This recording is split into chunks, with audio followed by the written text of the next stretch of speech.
I like to do little gags occasionally for these. You've probably noticed if you've been going through this series. I actually put some thought into some of the gags I could do. Like, I've got my button down I use, right? I could have had one color here and have the other color be really uncomfortable, but I could do it for however long we're going to be talking here. I didn't want to do any actual face paint because there's some connotations with that. I ultimately decided against any gags because this isn't a gag episode, is it? I want to let you in on something. I've been keeping track as I've been going through TOS, which is something I should have been doing for every other show before this, but whatever. So I've been kind of building the VHS list and the skip list as I go.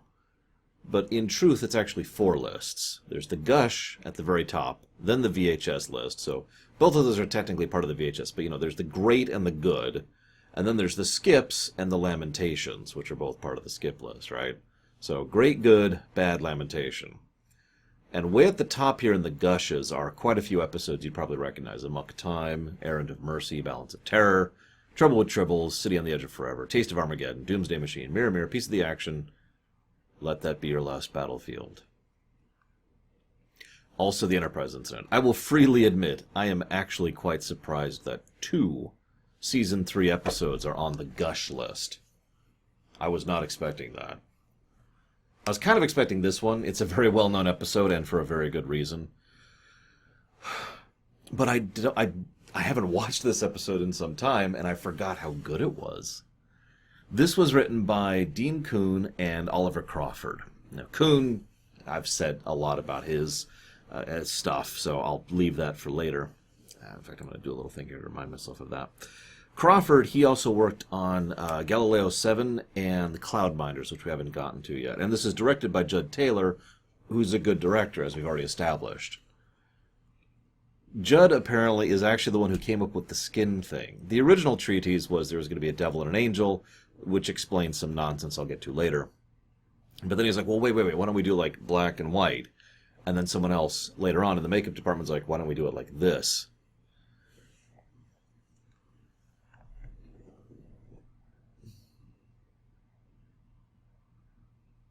So they're going to this planet, and it's going to be wiped out by this bacteria. Okay, that's weird, but it's okay. We can fix it effortlessly. Okay, that's weird. This then leads to them picking up Lokai, who has escaped in a shuttle. And as they do it, Spock and McCoy snap at each other for a bit. Kirk kind of pushes, and Lokai, well, he's really obstinate, but ultimately just very defensive about the fact that he borrowed a shuttle. One thing I never noticed before is Lokai is shown as almost universally better than Beale. Ignoring the obvious, the fact that Beale is the one who takes over the ship and all that fun stuff. The fact is, Lokai consistently gives his... I'm trying to think of how to phrase this. The episode seems slanted towards the idea that Lokai's a revolutionary. And Beale is a corrupt agent of a corrupt government. Beale mentions this idea, we have your kind, pinned up in districts, and Lokai is the one who is totally willing to kill however many he needs to in order to make his ends happen, right? All of this lines up, all of this makes a degree of sense, but the problem is that turns Lokai into, at worst, a terrorist, and Beale, at worst, a Nazi. Which do you think is worse? I mean, I suppose that is a matter of opinion. After all, at one point Lokai mentions having absolutely no hesitation or fear of, stealing a shuttle because he had need of it. I had need of the shuttle, and therefore it's okay for me to steal it. He doesn't say it exactly like that, but that is what he means. And, do you ever see Aladdin? Because it's totally cool to steal food if you need to eat, right? If you have a need to steal. I could also go back to Javert and that particular arc if you want to go with the literary concept, but you get the point. It's an interesting mentality. I am very curious what you guys think of Lokai. Not of Beale, just of Lokai in this one. Either way, Lokai, kind of makes his point and hammers it in, and, well, we'll get more to him in a minute, but then we have an invisible ship that shows up. Okay, this is ridiculous. What it is they were trying to save money because this is season 3. And they were already getting 2 guest stars and multiple makeup calls. So even though most of this show is set on the ship, and they were borrowing Galileo 7 footage in order to help that thing, they still kind of needed to save some money. Now, they saved money in 2 key ways in this episode, and one of them was very clever and creative, the other one is stupid. Which one do you think the invisible ship is? Yeah. The other way, if you're wondering, and I wouldn't be surprised if you didn't even notice it, it's the hands. Both Lokai and Beale wear gloves all the time, so they didn't need to do any extra stuff. In fact, they're wearing a full-body jumpsuit, but the gloves is the important part. So they only had to do the makeup from about, collar up-ish. Nice touch. Anyway, so then we see the Red Alert homage. It was almost assuredly a direct homage to Batman, since Beale is played by Frank Gorshin, who is probably most well known in this era for playing the Riddler over on Batman. We just keep getting Batman things on Star Trek. Batman Star Trek crossover when? Actually, has that happened? I know Marvel has. I know there's X-Men with Star Trek. I'm not sure if DC's ever crossed over. Anyways, moving on. Be honest with me for a second. How many of you didn't notice the difference between Beale and Lokai until the 2 of them were standing next to each other? For those of you listening to the MP3 version or not watching, I just raised my hand. I absolutely did not notice at all. Even this time around, it took me a second to process the fact that he had, which side was painted which was different. Because you just glance at it, it's like, okay, they're both duotone. Okay, cool. And that's pretty much how my brain takes it in. All right. I just wanted to point that out because that'll come up later in the episode. This then leads to an argument between the 2. This is in many ways the strength of the episode. Lokai and Beale are both played by excellent actors. Lou and Frank, who are the 2 actors, have great chemistry together. Despite being 2 random guest stars who don't really do much with each other. Lou would actually go on to be a director, whereas Frank obviously would keep acting for quite some time. But both of them just bounce off of each other and gel beautifully. And every scene between the 2 of them is just gold. In many cases, you notice Kirk does nothing. He just stands there and lets them argue until it's time for him to end the scene. And I point that out because I almost feel like as the director, not that I am directing the episode, but if I was, it would just be like, all right, Shatner, just stay back. Just let him keep acting. Let them keep acting off of each other. Just let the scene gush about how wonderful they bounce off each other. And every argument and every counter-argument and every bit of vitriol that the 2 fling at each other is beautiful. I mentioned that, to be clear, I don't want to say Lokai is a good person. He is, like I said, at worst a terrorist. But the way they present it is so clear that both of them vitriolically hate each other. That there's just this violent rage between the 2. The question, of course, is any of that justified? Beale's bias and prejudice is very clearly wrong and evil. Let's just be very clear about that. He is demonstrably in the wrong. He's also the one who brings up the racial inequality thing. He's the one who flat out states that. Lokai, well, he tends to be more along the lines of a zealot. If you are not doing everything you can in service of my cause, then you are not worth my time. Zealotry, as I define it. And you are wrong. And you are an acceptable casualty, because you're not... Everything's an acceptable casualty in service of my cause, whatever that cause may be. Kirk, of course, refuses to take a side. Thank you, Kirk, for that. I do appreciate that. However, he does actually go out of his way to try and be civil. With both of them, actually, in his own way. This leads me to an interesting point. You remember how I've talked many times in this series and in the Enterprise stuff about the idea of a starship captain being an active head of state? Allow me to posit an idea.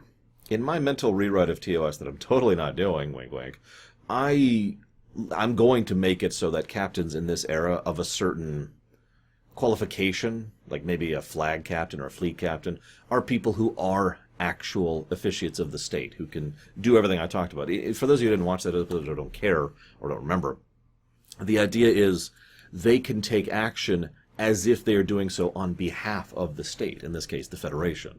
So Kirk would be one of these captains, and he can make decisions that stick when it comes to Federation policy.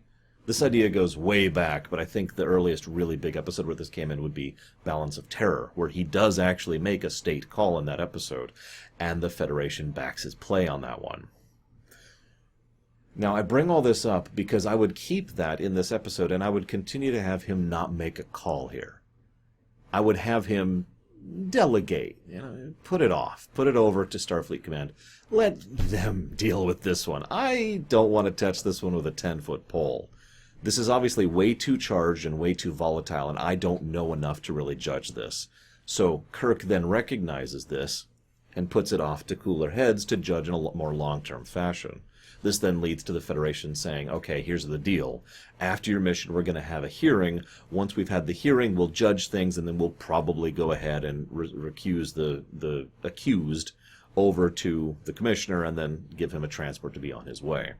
Thus, Kirk gets to stay kind of hands-off the whole time, which is important because this gives Kirk a very valuable tool, and this actually happens in the real episode.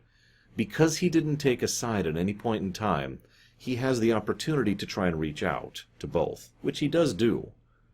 He doesn't succeed, but he does try. Beale mentions he's been pursuing Loci for 50,000 years. My first thought was that was just an exaggeration. He goes into hyperbole a lot. But then I started thinking about it and looking to the behind the scenes. Near as I can tell, this was actually probably a part of the original script that didn't get cut properly. The whole angel and devil thing, human, earth, mythos kind of a thing. If we just sort of mentally rewrite that as 50 years, all of a sudden this lines up very, very well. Because, well, based on what we see at the end, the destruction of Cheron, is actually pretty recent. The fires are still burning, but some of the foliage and fauna have started to creep into the city. So a few years have passed, at least 10-ish years, maybe 20, something like that. So it makes sense that they were destroyed that long ago and he's gone off and blah, blah, blah. Basically, I'm just saying 50 years would work a lot better than 50,000. And I'm just going to headcanon that from now on. 50,000 stupid. God, I love their back and forth. I really do. I'm sorry, because the next major scene is them having another back and forth on the bridge. This then leads to him being like, all right, this is stupid. Pulls out phasers. Phasers are useless. That's actually admittedly a little bit irritating. Cheron taking over the ship, well, that's another interesting thing. I've been thinking about it. As much as I like the self-destruct scene, and I do, it doesn't have quite the same impact as over on Star Trek 3. Very similar scenes, obviously. But it's still a good scene. There's a lot of good tension, there's a lot of good camera angles, and you'll notice as he's doing it, as they're going through it, Beale is periodically doing that concentration usage of his power thing to try and counteract this, and is obviously failing at it, which then leads to him slowly freaking out more and more. Frank Gorshin does some great stuff with his body language in this episode. One of my favorite bits is he's almost always got this stance where he's just got his arms behind his back and he's standing kind of at attention, but he kind of starts to get a little fidgety when he's being pushed. He looks like he's in control, but he's not, and he starts to kind of clasp his hand and unclasp, and clasp his hand as unclasp, and you can see it's getting to him, right? And this happens throughout this scene. He also does some great stuff with his face. Eventually, of course, this leads to the self-destruct. By the way, I think... Whoops. Oh, God, we're not... Okay, we didn't cut off recording. Thank God. I think... I could be wrong here, but I think this is a first. I think this is our first self-destruct like this in Star Trek. I could be wrong about that. I mean, there's been some fake self-destructs, and there's the Corbomite thing, but I think this is the first actual time we do the self-destruct in this show. In Star Trek in general. Anyways. So Beale... I gotta mention something while we're here. You remember, By Any Other Name? Kirk chickened out on self-destructing and then freaked out. And it's one of the things I hated about that episode was Kirk was just so out of character for so much of it. This is Kirk right here. And no wonder that both Crawford and Kuhn know how to write Kirk. Go figure, right? The fact that Beale can do this, I feel, is actually a bit to the detriment of the episode, like I said. it turns this from a big, interesting pseudo-dilemma show, which I'll talk about that in a minute, into effectively being a threat. Now it's a threat that has to be overcome, and they overcome it by threatening to destroy the ship. And later on, that just kind of is undone because he happened to work his way around that and decided to graciously be magnanimous, whereas he didn't have to be. Relying on the mercy of your enemy is not the greatest strategy and doesn't really feel like the greatest television construction either. What I would have done, because I don't like to criticize without critiquing, is I would have made it so that Kirk is facing this problem, and so he hands it off to Starfleet, and Starfleet hands it right back. Yeah, no, go ahead and have the hearing on the ship. And you'll notice there are several scenes after this where Lokai tries to convince the crew, and Beale tries to convince the command staff. Both of them failing, obviously, but you see the general gist there. Actually, Lokai seems to be succeeding at convincing his people, but I'll get back to that in a minute. Have this be more of a dilemma of them trying to debate how to deal with this. And as they're debating the specifics, they've already dealt with the crop dusting or whatever they're doing, and they're on their way to Cheron. During the deliberations, they arrive, and the reveal happens. That's how I would do that. Completely eject Beale taking over the ship. Completely eject the superpowers. Just make it more of a character drama. Ironically, while that would take away some of the scenes of the episode, I think that would also improve it and would be easier on the effects budget because you wouldn't have to do some of those effects. Anyways, so he gives the ship back. Okay, fine, whatever. There's this great bit where Kirk is speechifying, and he mentions that the need for violence is past. The need to resort to violence is past. And I'm going to give you guys free reign of the ship. When he says that, there's this great little bit, as he says the lines, the need for violence has passed. Beale is holding his hand behind his back, and he just, there's this, like he just wants to grip his neck the moment he says that. And of course, he's tightly controlled, so that doesn't show. Wonderful, wonderful acting by Mr. Gorshin. I just wanted to point out one example of that. There's a lot of little examples like that, but that was the one that really stuck with me. So this leads to, okay, now what do we do? So Lokai goes to his convincing. Now, I mentioned this earlier. Lokai tries to convince the crew by mentioning that he is a oppressed peoples, and therefore they should rise up and deal with this. Okay, there's a degree of sense-making. You'll also notice this is the same pattern that he apparently has been doing for some time. A revolutionary who will not die for his cause, but will gladly get others killed. A zealot, I already said this. What I find really interesting and horrible is he only mentions one actual element of being oppressed, and that is forced conscription. Now, that's a bad thing. I don't want to try and say it isn't. But what I find interesting is I've noticed a lot of times, and I've done this too, in fact, I try not to do this because I hate it when I do this, is we'll have a theory or a feeling or a thought, and we try to push it, but we'll only have the one factoid to support it. Everything else, we just kind of rotate around that one fact, right? Hell, I've done that on the show, and like I said, I do try not to do that. I do apologize for that. So I wonder if that's the case here, or if there are other legitimate grievances, he just isn't mentioning them. I don't know. There's a lot of lack of information on this episode, and I think it's very much on purpose, because that's not the point. We then cut to Beale. Beale is way more unpleasant. He is, of course, going through the command staff and trying to claim him legally. What I find interesting is that he... it's pretty much mentioned that he will probably get the prisoner, and he will probably get his transport. All he has to do is go through a hearing. And he doesn't want to go through that hearing because he's this close. I've got them. He is Javert in this situation, right? And he's got to have him. This then leads to the thing the episode is most famous for, and frankly, the best part of the episode. I hesitate to say it like that because at the 36-minute mark, they say, it's like what Kirk flat out mentions that they're the same race. Because the assumption in character up until now is that Beale and Lokai are actually of the same race. This is when Beale corrects that and says, no, we're of different race because, black versus, the skin is different. Where the black versus white is flipped on both of them. And he acts like it's such an obvious thing. And this, of course, ties into my earlier comment, how many of you noticed without it being pointed out. But he talks about it like it's this big, horrible thing, and that's the point. This is a message show. This isn't a dilemma show. There's no dilemma here. The dilemma is solved by itself. The threat? There is a threat, but that's like the first act threat. That's just to give some action to the episode. This isn't quite a thinker because it's not really here to engage your brain in the strictest sense of the word. This is a message show. It is incredibly anvilicious. And this is one of the reasons why I hate to say something like, well, the message is too overt, therefore it's bad. Because sometimes the message being too overt can be a good thing. I think this is a good message show. To be perfectly blunt, I think this is one of the best message shows Star Trek has ever done in any of the shows I've seen. My opinion. I would, as ever, love to hear yours. It is utterly unashamed, brutal, and straight up in your face about how nonsensical and ridiculous these kinds of bigotry are. The ideas that go into them, which I will freely admit I've never understood. Maybe that's just because of my upbringing or the places I've lived, because I've bounced around so much when I was growing up. You know, the gypsy, right? I never lived any place longer than 1 year in my life, up until I was, in high school. You know, maybe that's where that's coming from. I don't know.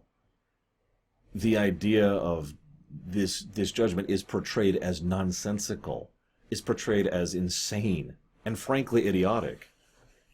And it should be, in my opinion.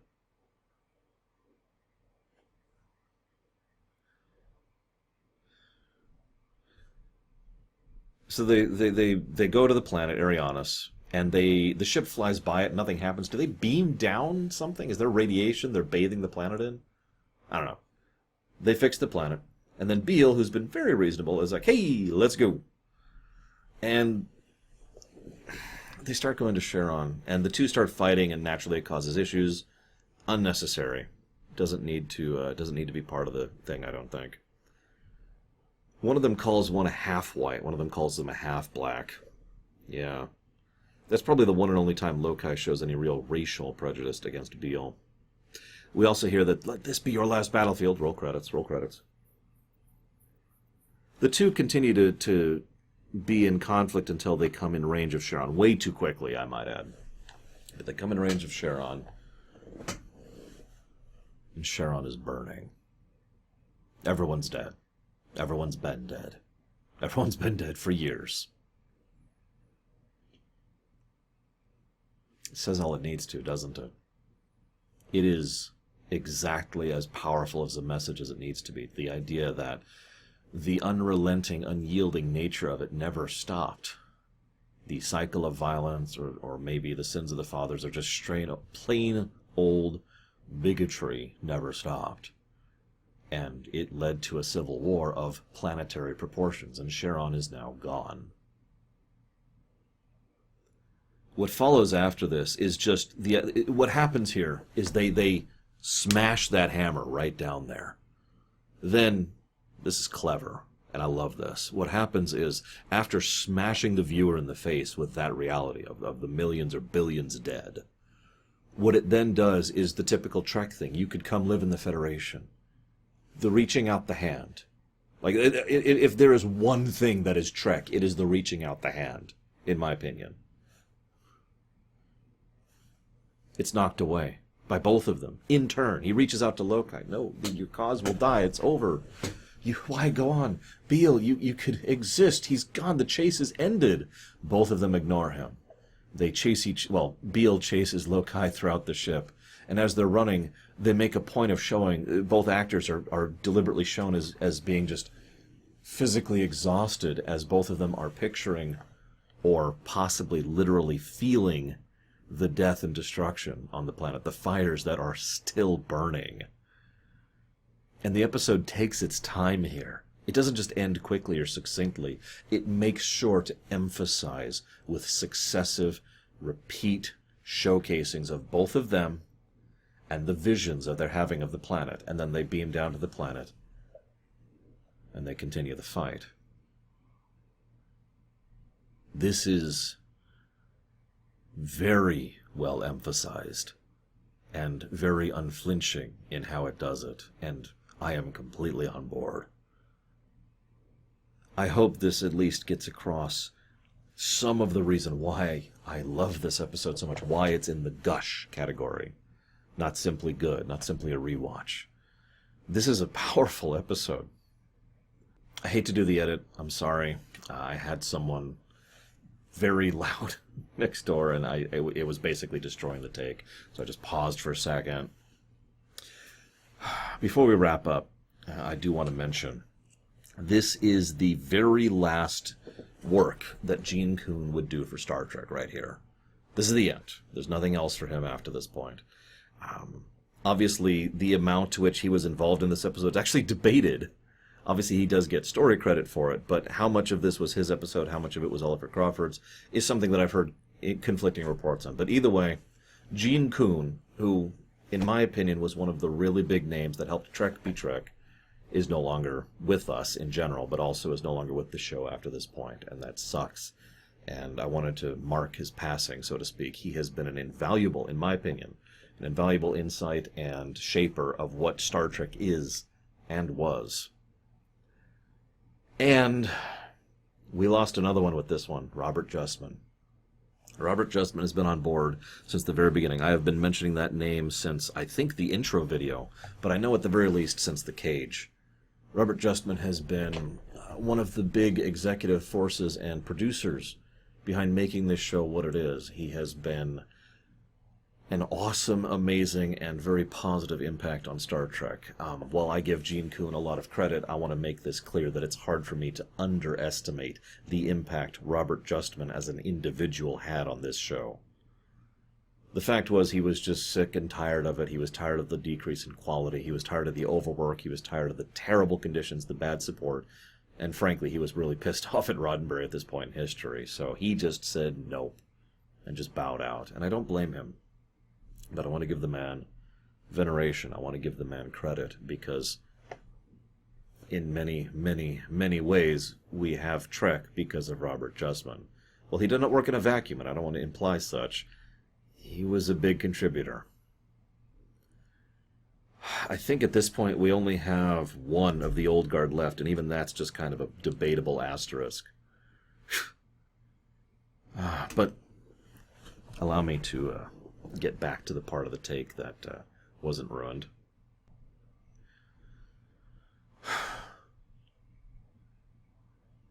Ladies and gentlemen, I hope you've enjoyed my thoughts. I am very much looking forward to yours, as always.